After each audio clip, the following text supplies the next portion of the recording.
Hey guys, we're here for our second in-person Students of the Game interview, and we're here with Kagen Hopkins. Kagen and I met by coincidence in Richmond this off-season, just another small world, crazy baseball connection. Kagen attended which community college out of high school? Solano Community College. Solano Community College out of high school, where he then transferred to Chico State. From Chico State, he signed with and played his first year of professional baseball with the Gary South Shore Railcats in the American Association, where from there he was traded to the Schaumburg Boomers and spent a few seasons with Schaumburg. And from Schaumburg, actually, matter of fact, last night, Kagen was just traded to the Rockland Boulders in the Can-Am League, so congratulations there. And Kagen has spent some time his 3 off seasons with Schaumburg, training with Justin Orenduff, who originally was with Baseball Rebellion in the Chapel Hill, North Carolina region. And Kagen came across Justin when he was living in Chapel Hill with his wife. And Justin's system is called the Delivery Value System, and in 2014, Justin established this system, which is also known as DVS, as a developmental program to extend the longevity of a pitcher's career. And in 2018, the DVS scoring system was published in the Orthopedics Medical Journal for predicting injuries in pitchers.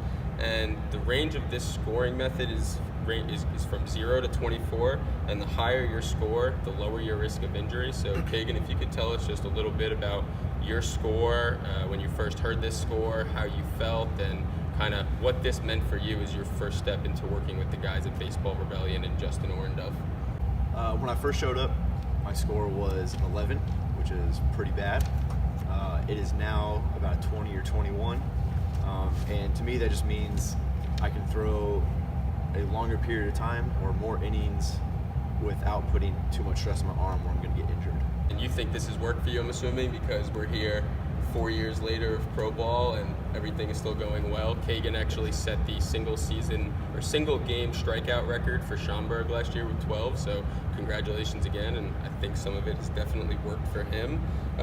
So I understand that you came across Justin and DVS just by a matter of coincidence, but what exactly was it that sold you on Justin's program? When I first met with him, he pretty much told me that he would teach me how to use my body to create more force towards the plate, and it would take stress off my arm. Having a little bit more velocity was something that attracted me to it, but the thing that's made me stick with it is my lack of pain when I throw. My arm is rarely sore.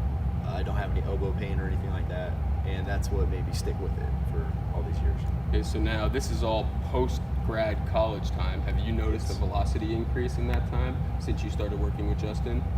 You know, I haven't had a huge uptick in velocity or anything. I stayed about the same, but my balls got a little bit heavier, had a little bit more movement, a little bit more downward angle, a little bit more sink in my fastball.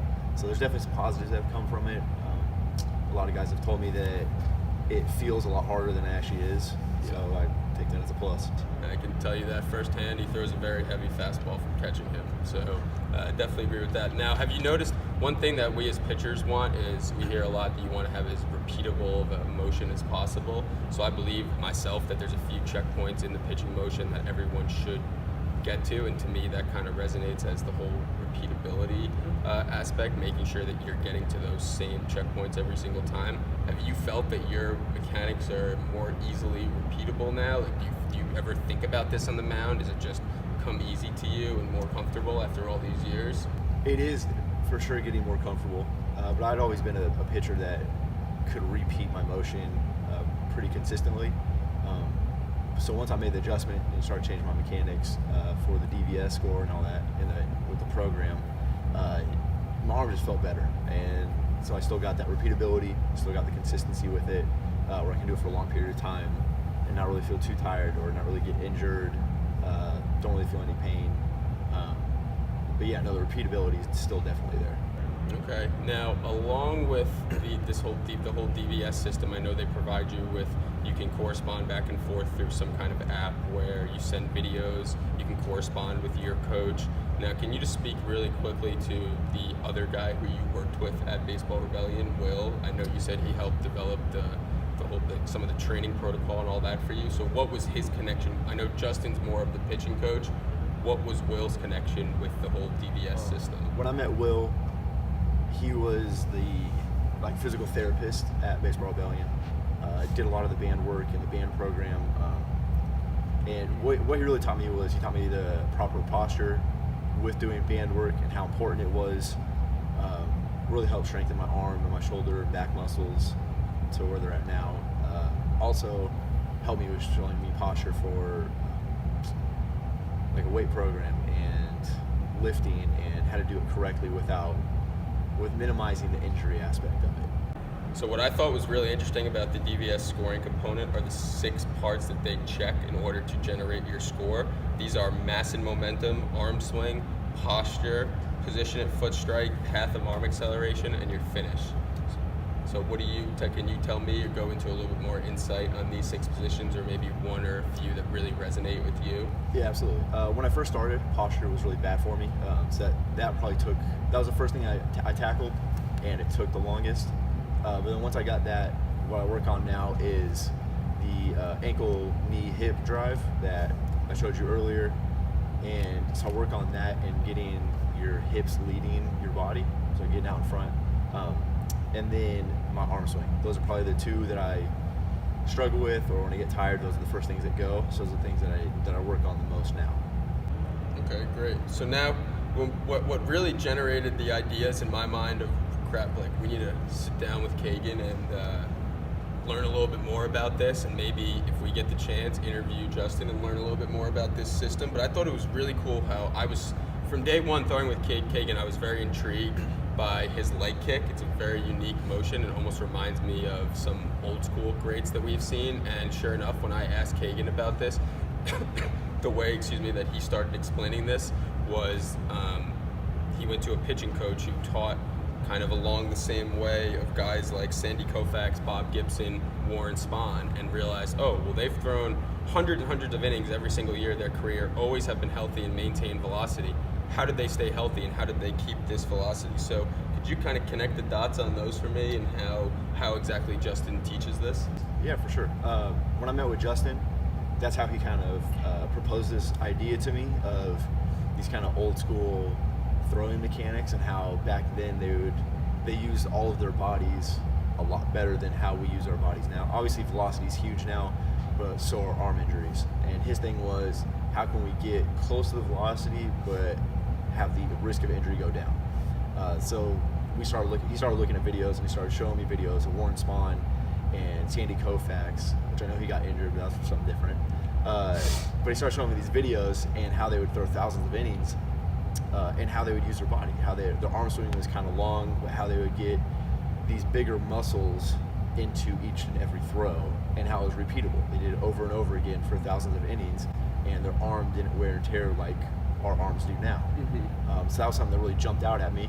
And obviously the leg kick is something, is a byproduct of what they teach.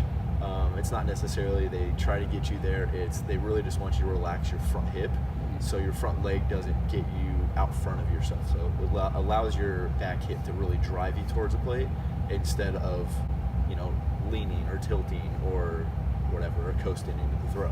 Okay, interesting. So what are you feeling in terms of these big muscles instead of using your arm? When you lift your leg and you get to this position, this unique position with your leg kind of stuck out almost at a 45-degree angle, what big muscles are you referring to that you're feeling? So it all stems from the ankle, knee, hip drive. So your power comes from the ground. So, we always talk about pitchers nowadays, like they push off the rubber. So it's the same thing. You get your power off of the rubber. So when you drive, it should go from your hip to your knee, from your ankle to your knee to your hip, up through your core, and you should feel that stretch. So we were talking about the thoracic movement. I talked with you about that earlier, and how that's such a big thing, because it's honestly, when you throw, we've talked about this too, like you create a whip.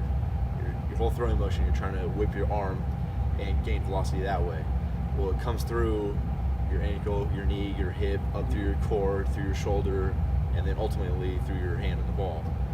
So that's the big muscles, is everything in between, ears and everything. So the ones I focus on is using your hip and groin, your leg muscles, your glutes, your core, like your abs, your side, your obliques, all of that go into every throw.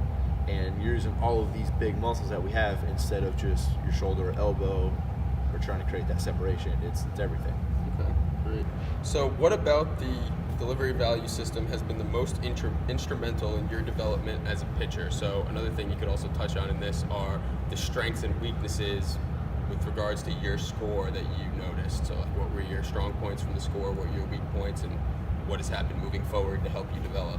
So like I said earlier, when I showed up there, my first session with Justin, my score was an 11, which is horrible. The work that I put in with him and on my own to get myself to a better score, now it's a 20, 21. That just means to me that basically all the hard work I put in is paying off, and that now I can go out there, and as long as I'm focusing on the right mechanics, or before a game focusing on mechanics, once the game starts, I'm just throwing, I'm just pitching now. That process has took a while because like I said, I've been throwing for 18 years the old way, and it took me a little while to get here now. But now I can just rely on my pitches and really just focus on attacking hitters. I don't have to worry about mechanics anymore, really. I just have my cues that I focus on. Obviously, the micro adjustments throughout the game, pitch to pitch or inning to inning.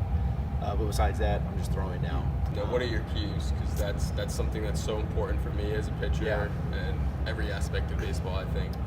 So, for me, especially early in the game, my cues, I want to generate a lot of energy going towards the plate.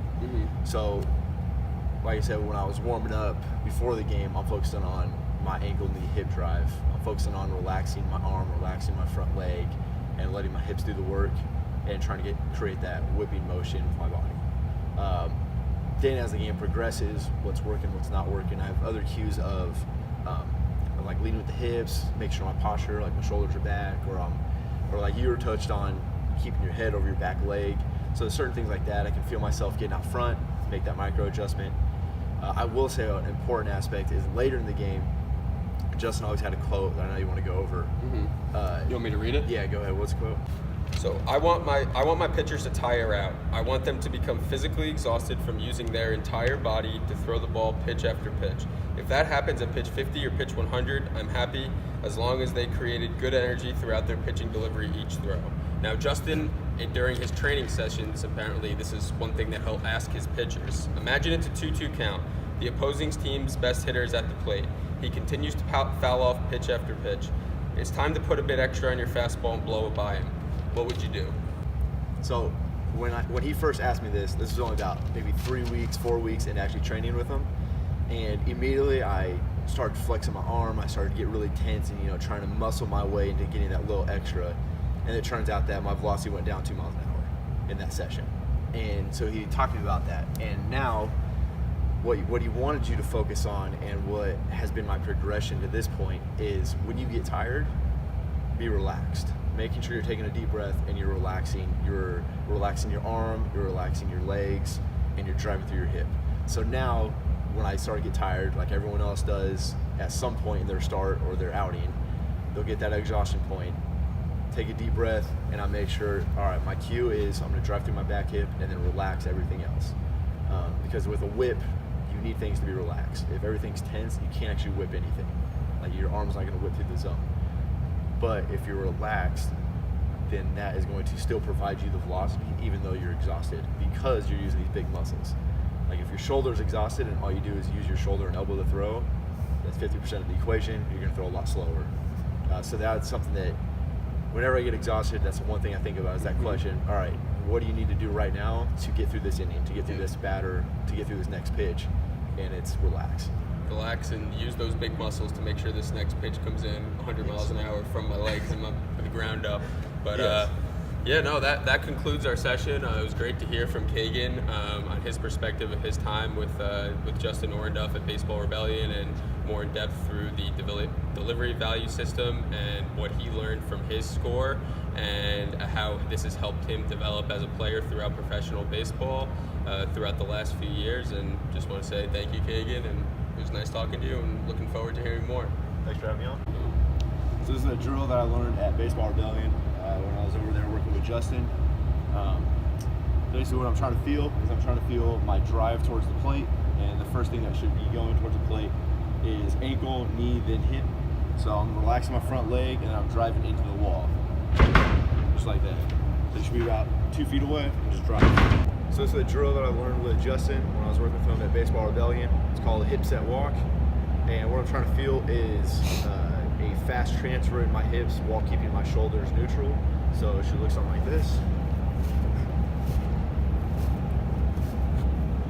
Do you feel anything in your front side when you do that, or is it all through your back side and your back hip? It's all through my back side. My front side is relaxed the whole time.